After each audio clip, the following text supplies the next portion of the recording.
This is a story about a world obsessed with stuff. It's a story about a system in crisis. We're trashing the planet, we're trashing each other, and we're not even having fun.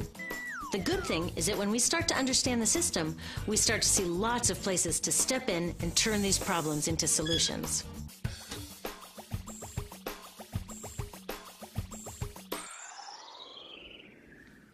Can I tell you, I love my Pantene Pro V. Of the dozen or so personal care products that I use every day, it's the one I can't live without. It says it gives my dull hair the ultimate cool shine. How does it do that? I was wondering that while I was lathering it in my hair one day, so I read the ingredients right here. Sodium lauryl sulfate, tetrasodium EDTA, methyl isothiazolinone. What is this stuff? I took this list to some scientists who know how to read it. Turns out my Pantene contains a chemical linked to cancer.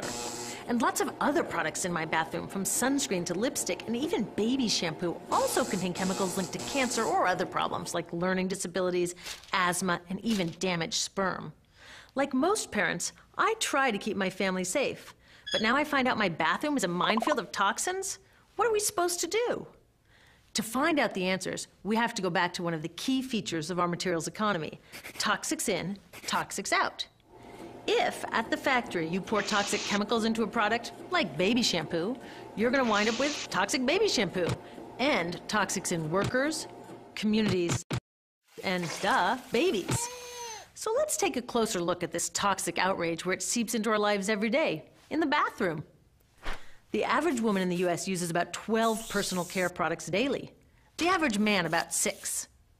Each product containing a dozen or more chemicals. Less than 20% of chemicals in cosmetics have been assessed for safety by the industry's safety panel, so we just don't know what they do to us when we use them. Would you fly on an airline that only inspects 20% of its planes? Of course, not all of these chemicals are dangerous, but we know that many are. Some are carcinogens. That means that they can cause cancer. Others are neurotoxins and reproductive toxins, proven to mess up brain development and reproduction in animals. Wait a minute, we're animals too. It's like a giant experiment. We're using all these mystery chemicals and just waiting to see what happens. One thing we do know is that they're getting inside us. I had my body's toxicity levels tested, and I'm loaded with things like mercury, flame retardants, triclosan, and lead.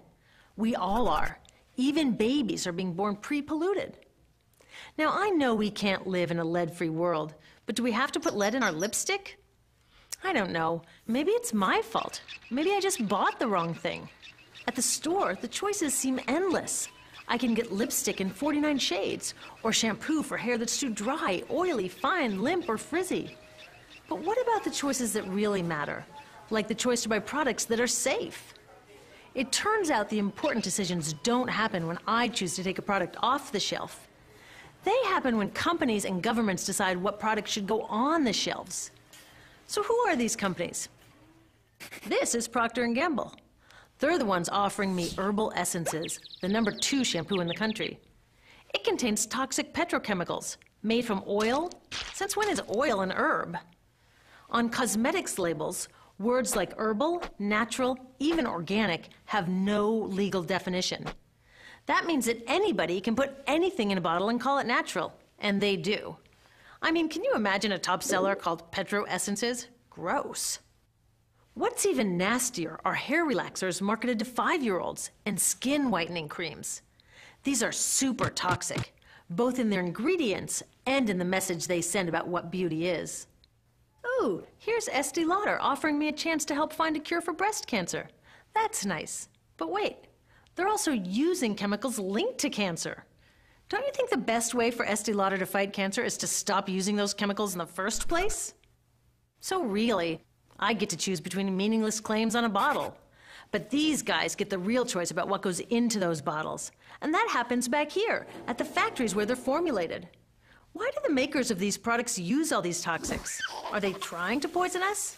No, they're just working from a 1950s mindset when people were totally swept up in better living through chemistry. In all that excitement, they forgot to worry about human health impacts. That was years ago, and they're still using these same old toxic chemicals. Today, big cosmetics companies say the doses of poison in their products are small enough to be harmless. Yeah, maybe if you use them once a year. I guess they never get out and see that their products are being used and combined with other products every day. A little toxic dose under your arms, a little more on your hair, on your lips. And workers in nail and hair salons get dosed all day long. So the industry is used to doing things this way, and they can, because even now that scientists have linked the chemicals they're using to all sorts of problems, there are no laws to get rid of them. You're thinking, really? Come on, nobody's making sure that the stuff we smear all over our bodies is safe? Nope. The FDA doesn't even assess the safety of personal care products or their ingredients. Since 1938, they've banned just 8 out of over 12,000 ingredients used in cosmetics. They don't even require that all of the ingredients be listed on the label. Now, this is an example where we can all agree a little more government action would be helpful.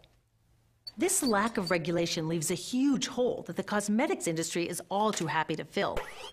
They set up their own committee to self-police their products, and compliance with their recommendations is voluntary. So the cosmetics industry is making the rules and then deciding whether or not to follow them.